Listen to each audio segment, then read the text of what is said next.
Hey guys, it's Warren here again with Copeland Small Engine Repair. Today I'm going to be showing you a little thing I made to wind up recoil springs. I made this, I don't know, 6 or 7 years ago, and I use this all the time. I use this to wind up the spring and recoil starters, and I've used it on chainsaws, blowers, weed eaters, I mean everything. If it's got a recoil spring in it, I've used this to wind it up. You want to do this on a flat tabletop. And you want to be able to slide the spring over to the edge of the table, because these aren't too bad, but the little springs in weed eaters and blowers and things like that, man, when you wind those little suckers up, they can be tough to pick up. So you need to be able to slide them to the edge of the table. And you need pretty strong hands to do this, because you got to be able to put these springs down inside a hole sometimes, and it can be tough getting them down in there without letting them come apart again. First thing you want to do is lay the spring down flat on the table, put your tool in here. And this is just a piece of PVC pipe with a 5/16 bolt in it. I'm gonna stick this over I gotta do this in reverse. Put that down and wind it up.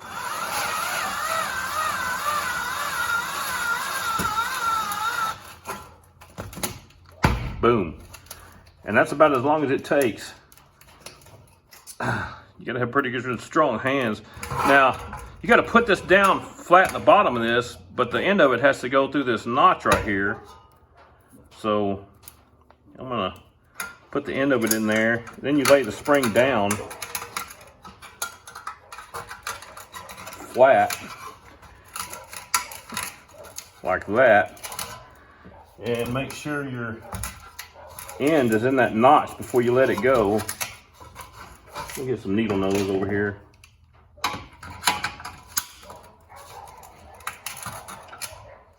Okay, now my end is in. Now I'm gonna let the spring go, let it unwind. Don't just let it go slow.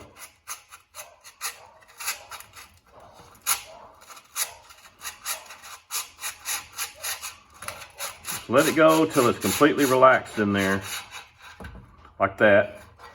And now my end is caught in a little hole where it's supposed to be. But now we got to get the spool in there. And the other end of the spring is just like this end over here. It's got to go through this notch right here and hang into this slot. So we're going to pick it up. Don't pull it out of there. You're going to have to do this all over again. I'm going to pick it up just enough to get it through this slot and hook it in that notch, and then I'm gonna lay my spring back down. And as I'm laying it back down, I'm gonna turn it in the direction that would wind it up.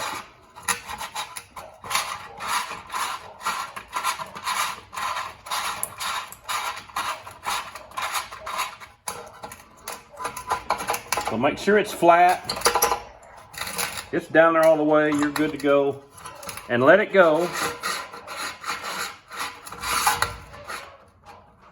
Now your spring is installed, it's latched to the pulley and the housing. Now you got to do is wind the spool up and put your string in there. And the way I like to do it, a lot of times I'll hold on to the spool and I'll spin the housing.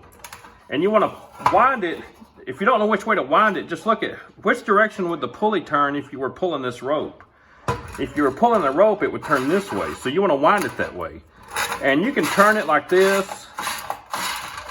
A lot of times I'll hold the pulley and I'll turn the housing.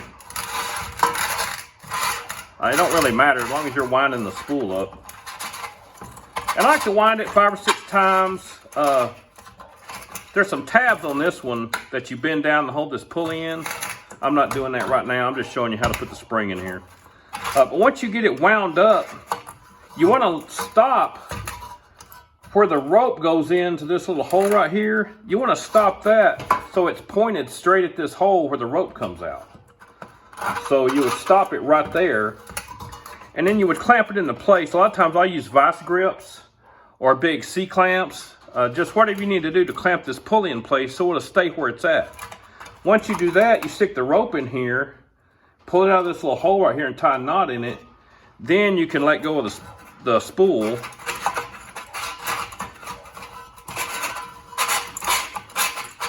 Let it wind the spring up, the string. Once you get the string all wound around the pulley, you can pull the string out just enough so that the pulley's got a little tension on it, on the string, and then you stick your handle on there and cut the excess string off and you're done. But I just want to show y'all that. It's just a little tool I made. I've used this thing for years. And every time somebody watches me use this, they're like, hey, that's pretty neat. And I never thought much about it. I just needed a quick way to wind up a spring. I see people on YouTube, you know, they got a board with nails in it and all these crazy things they're doing. And I don't have time for that, man. I got to wind up a spring and get on with it. But anyway, that's my little video for today. I got to get to work. I'll catch y'all later.